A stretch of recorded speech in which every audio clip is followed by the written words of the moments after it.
Joined now by Tina Griffin, the counterculture mom. Tina, so good to see you again. Thanks for being here. Hey, thanks a lot. One more target against our kids. So, what could go wrong? Instagram is going to make a service for kids, as if there aren't enough opportunities for pedophiles to infiltrate and get naked pictures of kids. Here comes Instagram. Talk about the story.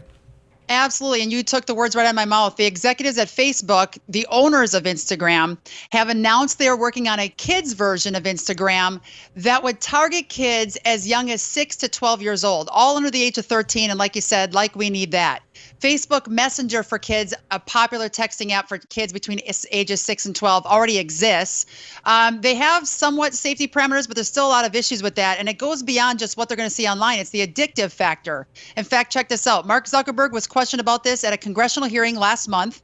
A Florida GOP congressman told Zuckerberg he was very concerned and asked if Facebook was trying to monetize our children and get them addicted early. Absolutely, they are trying to do that.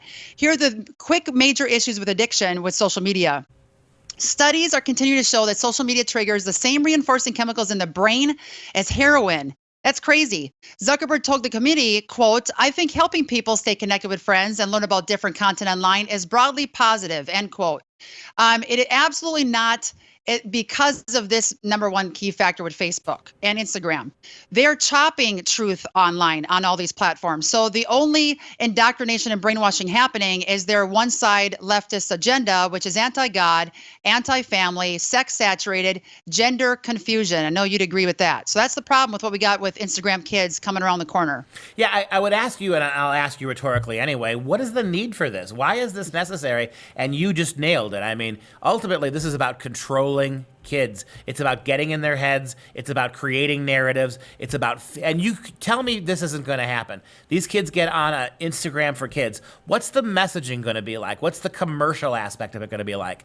A lot of transgender, a lot of LGBTQ, a lot of Black Lives Matter, a lot of Planned Parenthood garbage, I guarantee you, is going to be pushed surreptitiously through this app. Again, tell moms tell moms how to avoid this.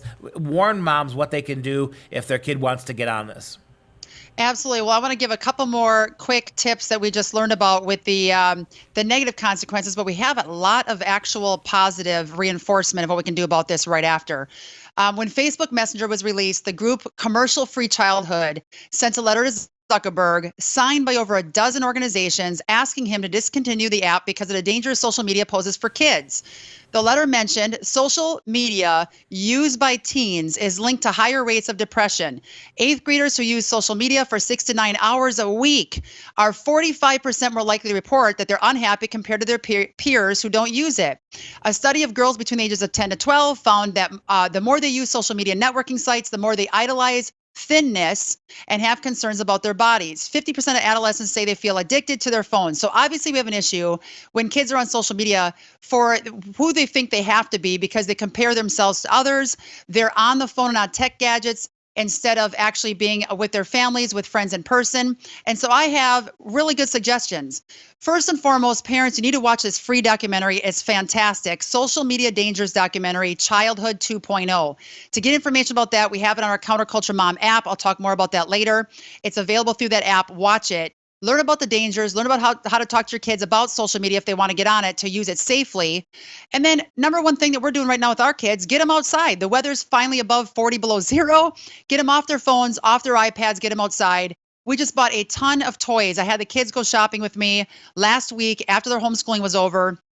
And we filled the garage with amazing toys under $200. The key insight, Tina, of what you just said is, the only way your kids will be kids, the only way you'll get your kids back, the only way your kids can have an actual childhood is away from that cell phone. That's the only way. You will sacrifice them to it. They will become addicted to it. It will become mom and dad. It will become the source of their morality and the source of their politics. You either separate them from that phone or they're not children anymore. You absolutely nailed it. And for the people that still allow their kids to have some social media, we have a lot of tips and tools. If people text the word guide, GUIDE, to the number 55444, you will get a ton of parental, free parenting tips, a lot of positive entertainment options for your kids, and what apps are safe on social media. We also have the Counterculture Mom app right there. Download it, get premium. We have a free 7-day trial for everybody. Nobody who signed up decides they don't want it. It's amazing. We pump out 30 alerts a week, if not more, on what's currently going on. So the power's back in your hands to know what you want on your kids' cell phones and what you want them to ingest. And we also have great parenting tips on how to get them involved with you, relationships closer once again, and become world changers for the Lord. So download that app, use it, and send in any dirt to us as well, and we'll report it.